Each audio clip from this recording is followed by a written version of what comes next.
इस कार्यक्रम के पुण्यार्चक हैं स्वर्गीय श्रीमान सेठ माणिकलाल उगरचंद शाह एवं स्वर्गीय श्रीमती विमल श्री माणिकलाल शाह की पुण्य स्मृति में पुत्र पुत्रवधू पौत्र पौत्री बेटी दामाद एवं समस्त शाह परिवार।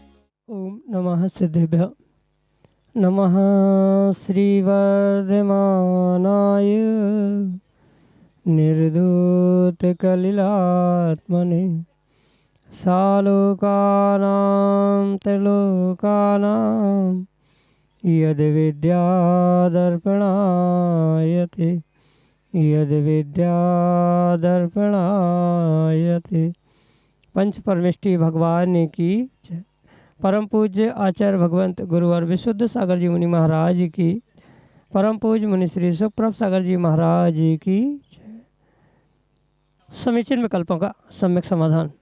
सम्यक ज्ञान की वह अलौकिक विधा जिसके माध्यम से हम सभी प्रतिदिन अपने उस अज्ञान तिमिर को दूर करके और सम्यक ज्ञान रूपी ज्योति से अपने जीवन को प्रकाशित करने का पुरुषार्थ कर रहे हैं, क्योंकि वही सम्यक ज्ञान हमारे जीवन के कल्याण का एकमात्र कार्यकारी उपाय है। ऐसे आत्मकल्याण की वह अनूठी विधा समीचीन विकल्पों का सम्यक समाधान जो कि हम सभी प्रतिदिन परम पूज्य आचार्य भगवंत गुरुवर विशुद्ध सागर जी महाराज के मंगल सुभाषित से उन्हीं के सुयोग से परम पूज्य मुनि श्री सुप्रभ सागर जी महाराज के मुखारबिंदु से प्राप्त कर रहे हैं। प्रारंभ करते हैं आज का सम्यक समाधान। और आज के पहले विकल्प के लिए इंदौर मध्य प्रदेश से प्रफुल्ल कुमार जैन महाराज श्री के चरणों में कोटि कोटि नमोस्तु निवेदित करते हुए अपना समीचीन विकल्प रख रहे हैं कि महाराज जी, जिस निमित्त से पुण्य कार्य का छठा हिस्सा प्राप्त होता है, क्या वह निश्चित है या उसका कोई अन्य आधार भी है? हमारे समीचीन विकल्प का सम्यक समाधान करने की अनुकंपा करें। नमोस्तु महाराज जी, नमोस्तु।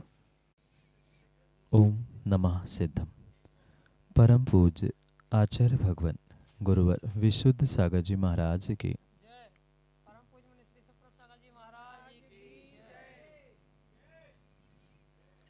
पुण्य या पाप जो दोनों कार्य है, उन दोनों कार्यों के निमित्त से आचार्य भगवंतों ने अपने धर्म ग्रंथों में यह अवश्य कहा है कि कृत कारित अनुमोदना से उस कार्य का पुण्य या पाप अवश्य ही लगता है। पर ये ध्यान रखने की आवश्यकता है कि जो ये पुण्य पाप कृतकारित अनुमोदना से लगता है, वहाँ मात्र कृतकारित अनुमोदना से ही समझने की आवश्यकता है। यह प्रमाण आगम के परिप्रेक्ष्य में कहीं प्राप्त नहीं होता कि छठा हिस्सा मिल रहा है कि इतने परसेंटेज मिलेंगे। ये परम सत्य है, करने का पूर्ण रूप से पुण्य तो मिलेगा ही, कराने वाले का भी पुण्य मिलेगा और अनुमोदना का भी पुण्य मिलेगा। पर यह ज़रूरी नहीं है कि इतने ही परसेंटेज मिलता है, इतने ही मिलने चाहिए। ये तो मात्र कहने का विषय हुआ करता है कि इस प्रकार से इतने छठा हिस्सा मिल रहा है। ये मात्र शब्दों से मिली हुई या परंपरा से प्राप्त श्रुति है। यह आगम की श्रुति नहीं है, मात्र श्रवणों की ही श्रुति है, यानी सुनने से ही यह वाक्यों में या शब्दों में ही प्राप्त होती है। ग्रंथों में ऐसा प्रमाण परसेंटेज में, भागों में, हिस्सों में प्राप्त नहीं होता। इसलिए ये अवश्य समझे कि ये जो छठे हिस्से की बात कही जाती है, ये मात्र कहा हुआ विषय है। वास्तविकता में कृत कारित अनुमोदना से तो पुण्य पाप आदि लगता है। किसी कार्य का अच्छे कार्य के लिए, पुण्य कार्य के लिए निमित्त बने हैं, आपने प्रेरणा दी है, उसके लिए सन्मार्ग दिखाया है, आदि आदि के निमित्त से आपको कारित का या अनुमोदना का तो पुण्य अवश्य लगेगा। पर छठा हिस्सा ही मिलेगा, उससे कम उससे ज़्यादा ऐसा कोई प्रमाण परसेंटेज में नहीं मिलता। पर अगर अच्छे कार्य के लिए निमित्त बने हैं और आपके निमित्त से उसने अच्छा कार्य किया है, तो ये भी पक्का है कि आपने उससे करवाया, उसके कार्य की अनुमोदना की है, तो नियम से आपको कारित और अनुमोदना का पुण्य तो पूर्ण रूप से लगेगा ही लगेगा। यही आपके लिए सम्यक समाधान।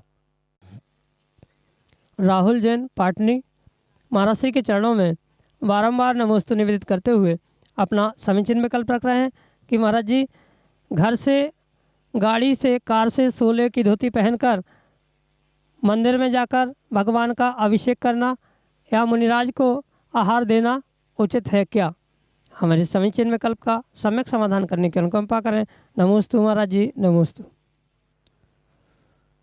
तीर्थंकर भगवान की प्रतिमा का अभिषेक, पूजा या निर्ग्रंथ मुनिराजों को दान पूर्ण रूप से मन, वचन और काय की शुद्धि के साथ साथ वस्त्रों की शुद्धि, भावों की शुद्धि आदि सभी शुद्धि के साथ ही देने की आवश्यकता है। वर्तमान में बहुत सारे लोग मन, वचन, काय की शुद्धि तो जानते हैं, पर वस्त्रों की शुद्धि, जिसे सामान्य भाषा में सोला कहते हैं, वह नहीं जानते। और शायद इसी कारण से ये सोले के वस्त्र पहनकर गाड़ियों में, कार में या अन्य किसी साधनों से मंदिर में पहुंचना, मुनिराजों को आहार देने के लिए पहुंचना, ये पूर्ण रूप से गलत, विपरीत कार्य ही करने में लोग प्रवृत्त होते हुए देखने में आ रहा है। अगर माना कि विषमता है कि मंदिर दूर है और इतनी दूर तक आप पैदल नहीं पहुंच पा रहे हैं, तो उत्कृष्ट बात तो यही थी कि जिस मंदिर में अभिषेक करना जाना है वहीं पर पहले दिन शाम को या सुबह ही वस्त्र धोकर सुखाने डाल दिया जाए, वहीं पहुंचकर पुनः शरीर की शुद्धि करते हुए उन सोले के वस्त्रों को पहनकर अभिषेक किया जाए, या मुनिराजों को भी वही वैसे ही जहां मुनिराज है वहीं पर धोती प्राप्त करते हुए आहार देने के लिए पहुंचा जाए। यही आगम की उत्कृष्ट व्यवस्था समझने की आवश्यकता है। पर जो वर्तमान में कार में, गाड़ी में सोले के वस्त्र पहनकर घूम रहे हैं और अपने आप को सोला का मान रहे हैं, वे किसी भी प्रकार से सोले के नहीं हो सकते, क्योंकि सोले का उद्देश्य मात्र धोकर निचोड़ के डाल लेना और उठा के पहन लेना इतना ही नहीं है। वहाँ उन वस्त्रों की शुद्धि के साथ भावों की शुद्धि भी, शरीर की शुद्धि भी जुड़ी हुई है। माना कि कार से जो सोले के वस्त्र पहन के जा रहे हैं, कहीं ना कहीं वहाँ पर जो छोटे जीवों की, और छोटे ही नहीं, कार और गाड़ी के माध्यम से बड़े बड़े पंचेंद्रीय जीवों की भी हिंसा होने की संभावना हो सकती है। तो ऐसे जीवों की हिंसा करते हुए आप कहीं पहुँच रहे हैं, तो भले ही आपने डायरेक्ट उसे स्पर्श नहीं किया है, पर आपके ऐसे कार्य से जो हिंसा हुई है उसका दोष भी लग रहा है, और आपके वस्त्र भी जरूरी नहीं है सोले के हो, आप भी सोले के हो, ये किंचित भी जरूरी नहीं है। इसलिए अभिषेक हो, चाहे मुनिराजों को आहार दान आदि की व्यवस्था हो, वहाँ पूर्ण रूप से उसी स्थान पर पहुंचकर वह शुद्ध सोले के वस्त्रों को पहनकर ही मुनिराजों को आहार देना या भगवान का अभिषेक आदि करना, इसकी आवश्यकता या अनिवार्यता होती है। इसलिए ये बहुत अच्छे से समझने की आवश्यकता है, ये किसी आगम की व्यवस्था नहीं है।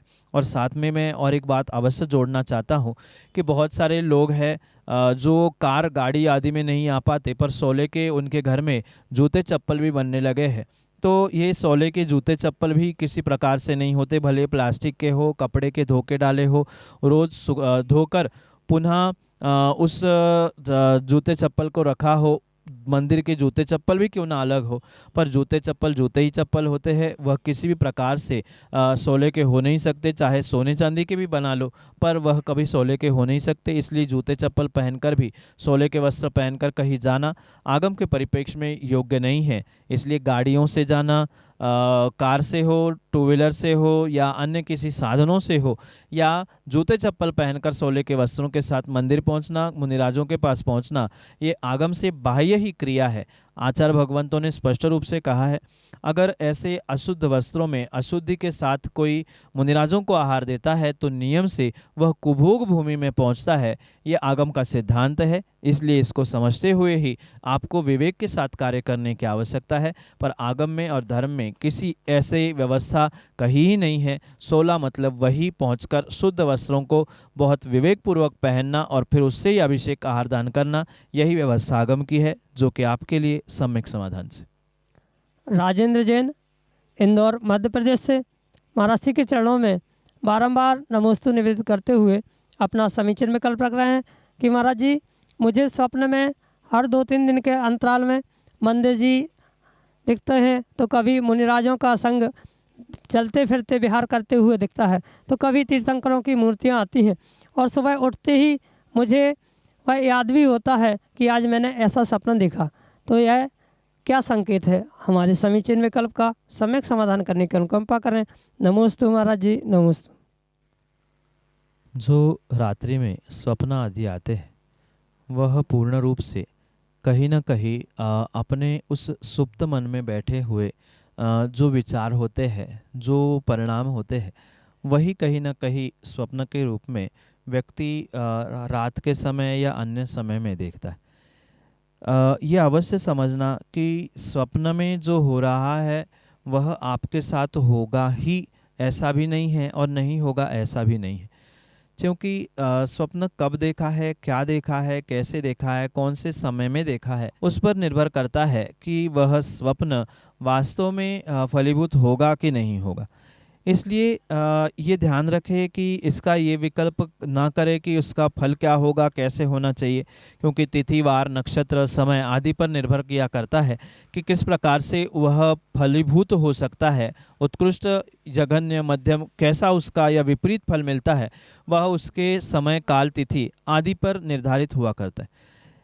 और रही बात स्वप्न में आने वाले भगवान की मंदिर, भगवान की प्रतिमा, निर्ग्रंथ मुनिराज, ये किसी भी प्रकार से अशुभ हो ही नहीं सकते। साक्षात दिगंबर मुद्रा देखना, उनके दर्शन हो लेना, अभिषेक देख लेना, हारदान करते हुए देख लेना, ये बहुत अच्छी बात है।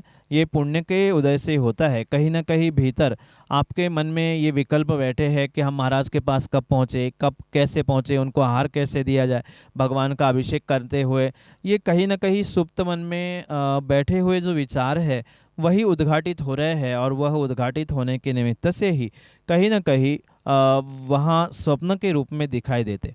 कथनचित आचार्य भगवंतों ने निमित्त शास्त्रों में ये आवश्यक कहा है कि आने वाले समय के लिए कहीं ना कहीं ये सूचक अवश्य हो सकते हैं कि अच्छे बुरे कैसे स्वप्न है, उसका कैसा क्या फल है, ये भी कथनचित आगम के परिप्रेक्ष्य में समझने की आवश्यकता है। पर यह अवश्य समझे कि सर्वथा ऐसा ही हो, जरूरी नहीं है। कहीं न कहीं वह तिथिवार आदि निमित्तों को समझते हुए ही उसे समझने की आवश्यकता है। बाकी स्वप्न में 2-4 दिन हो या रोज़ भी मंदिर आ रहा है, भगवान की प्रतिमा, मुनिराज आदि आ रहे हैं, तो उसमें किसी प्रकार से कोई दोष नहीं है, वह बहुत अच्छी बात है। आने वाले समय के लिए कुछ शुभ सूचना का शुभ संकेत रूप ही ये पुण्य के कार्यों के लिए सूचक ये स्वप्न है, जो कि आपके लिए सम्यक समाधान से समझने योग्य है।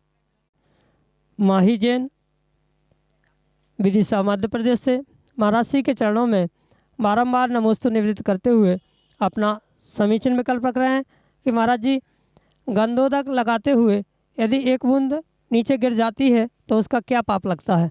हमारे समीचीन विकल्प का सम्यक समाधान करने की अनुकंपा करें। नमोस्तु महाराज जी, नमोस्तु। भगवान के अभिषेक से प्राप्त जो गंधोदक होता है वह बहुत बहुत बहुत ही पवित्र हुआ करता है, और इसलिए उस गंधोदक को बहुत विनयपूर्वक ध्यान रखने की, उसका प्रयोग करने की आवश्यकता है। माना कि एकाध बूंद भी धोखे से अगर वह गंधोदक जमीन पर गिरता है तो कहीं न कहीं वह पूर्ण रूप से दोषपूर्ण ही होता है, पाप का ही आश्रयबंध कराने के लिए निमित्त होता है। भले ही कोई उसे वह उतना पवित्र माने नहीं माने, पर ये परम सत्य समझना कि गंधोदक की बहुत बहुत बहुत विनय करना आवश्यक हुआ करता है। और जब तक उसकी विनय के साथ उसका प्रयोग नहीं किया जा रहा है, तब तक नियम से वह पाप का ही आश्रयबंध कराने के लिए कारण हो सकता है। माना कि धोखे से एकाध बूंद भी जमीन पर गिर जाए तो पूर्ण रूप से वह पाप का ही आश्रयबंध के लिए साधन होता है।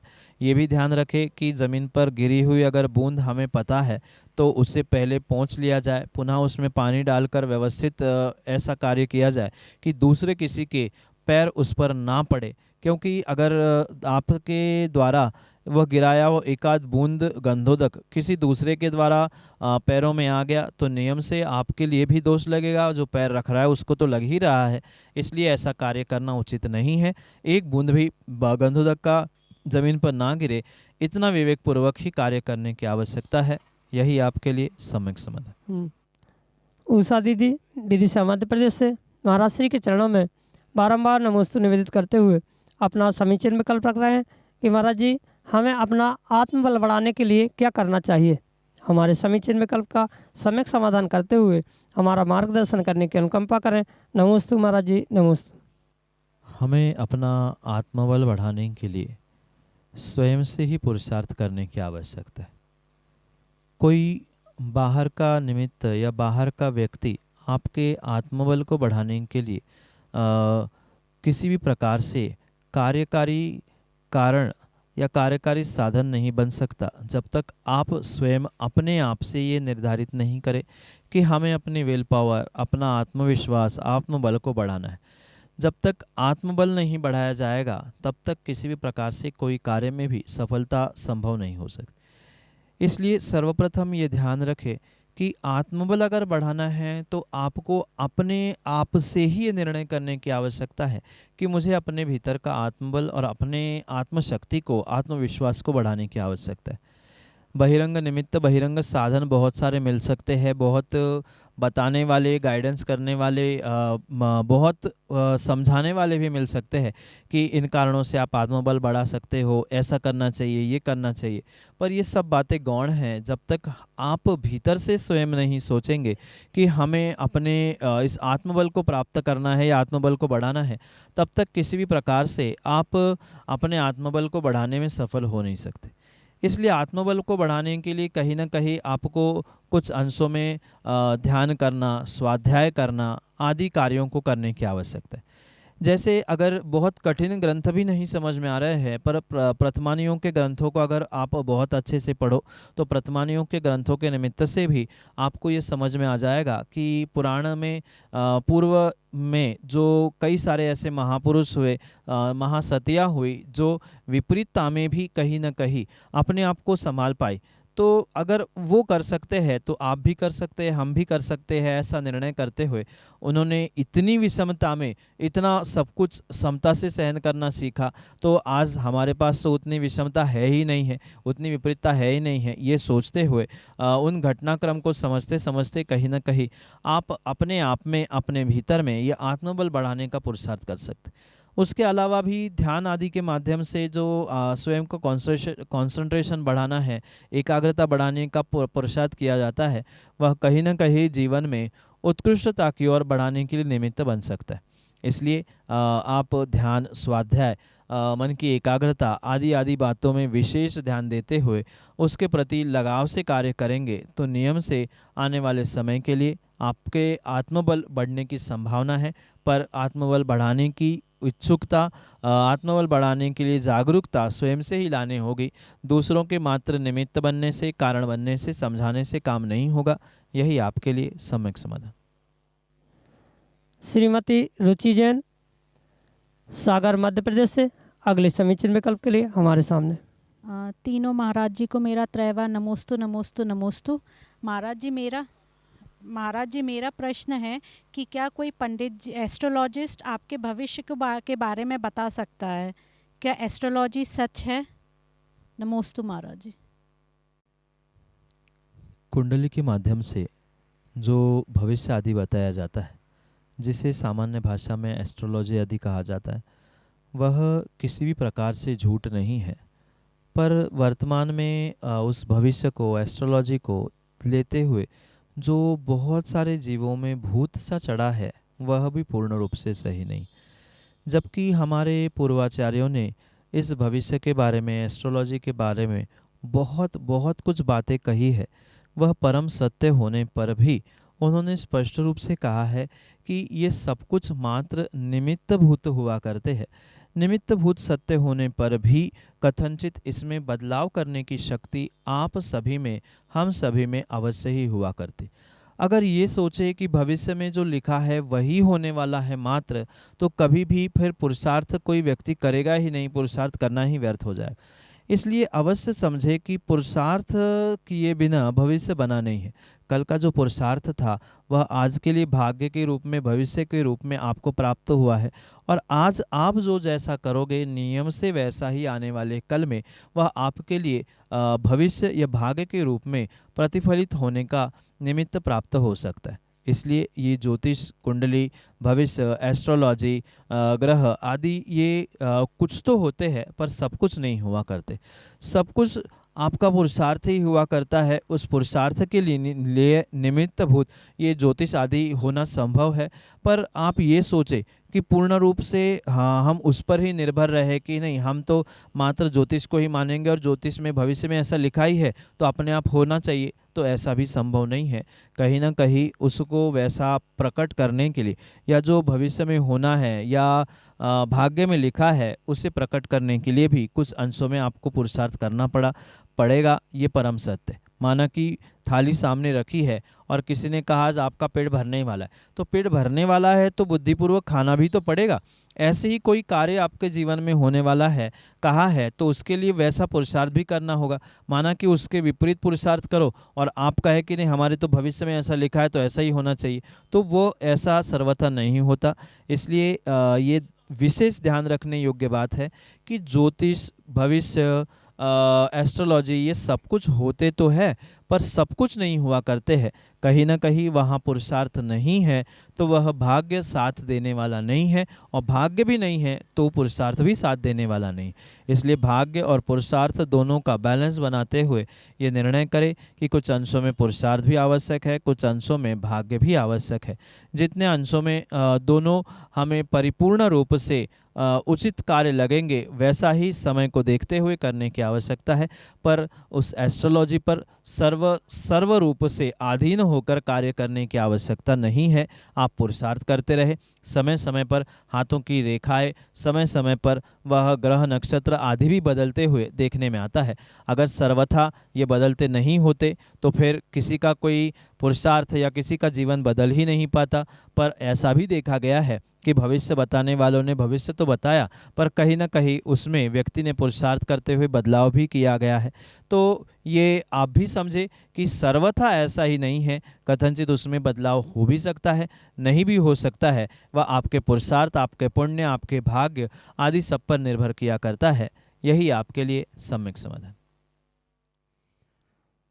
अनन्य गुरु भक्त अनुराग जैन सिहोरा अगले समीचीन विकल्प के लिए। दोस्तों महाराज जी, आजकल ये बड़ी विडंबना बनी है कि लोग पूजन अभिषेक करने जाते हैं तो लोगों के मन में जिज्ञासा रहती है कि पूजन के बाद अभिषेक कर सकते हैं या अभिषेक के बाद पूजन कर सकते हैं, या कोई विषम परिस्थिति में लोग दूसरी बार अभिषेक करते हैं तो क्या ये आगम सम्मत है या आगम इसका कुछ निर्देश करता है, इसकी जिज्ञासा करें।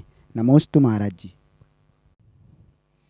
भगवान का अभिषेक और पूजन मात्र भावों की विशुद्धि के लिए किया जाता है, ना कि कसायों की अशुद्धि के लिए।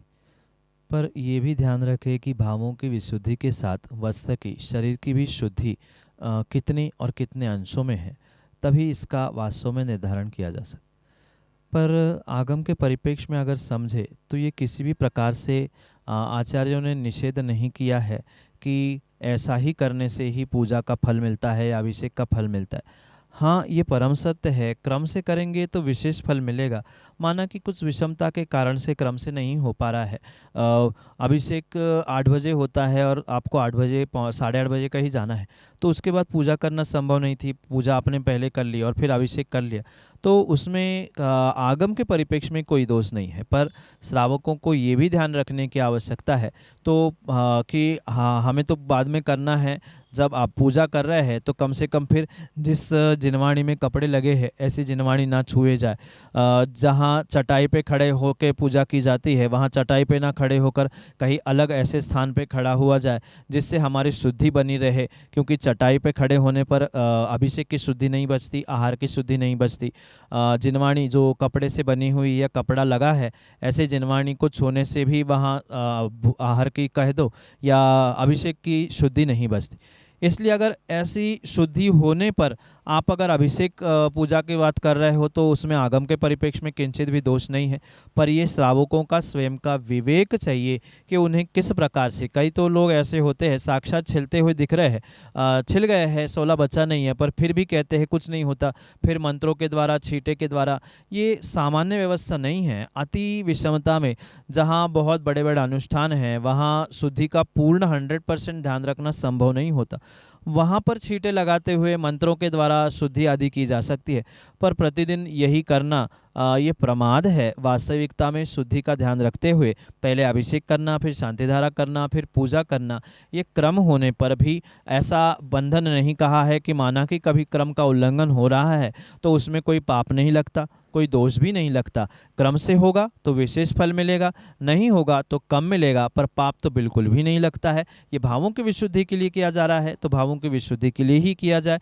इन्हीं बातों को लेकर भावों की अशुद्धि करने की आवश्यकता नहीं है। ये ध्यान रखते हुए विवेकपूर्वक अगर आप 16 में हैं तो पूजा के बाद भी अभिषेक कर सकते हैं। अभिषेक के बाद भी शांति धारा और शांति धारा के बाद भी कोई क्वचित बच गया हो तो भी एक आध कलश करके अभिषेक करें, तो उसमें कोई भी दोष नहीं है। विशुद्धि के लिए करें, अशुद्धि के लिए नहीं। यही आपके लिए सम्यक समाधान।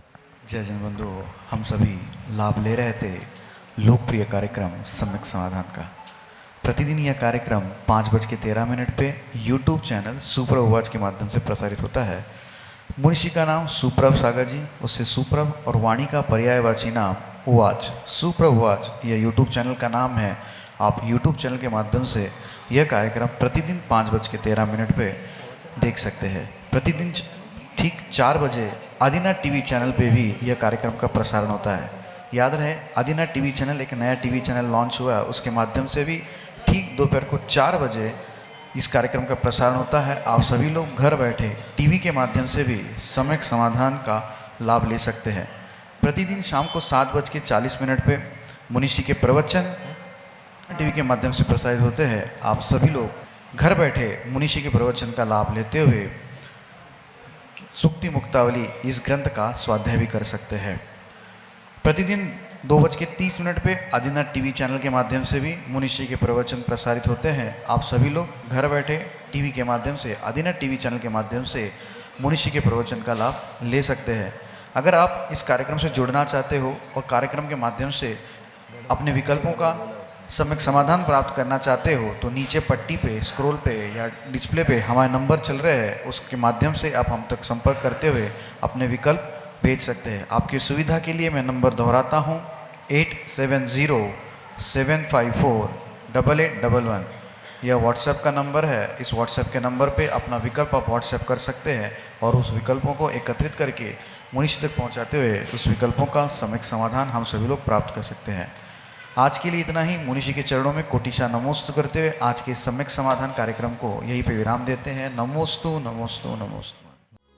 इस कार्यक्रम के पुण्यार्जक थे स्वर्गीय श्रीमान सेठ माणिकलाल उगरचंद शाह एवं स्वर्गीय श्रीमती विमल श्री माणिकलाल शाह की पुण्य स्मृति में पुत्र पुत्रवधू, पौत्र पौत्री, बेटी दामाद एवं समस्त शाह परिवार।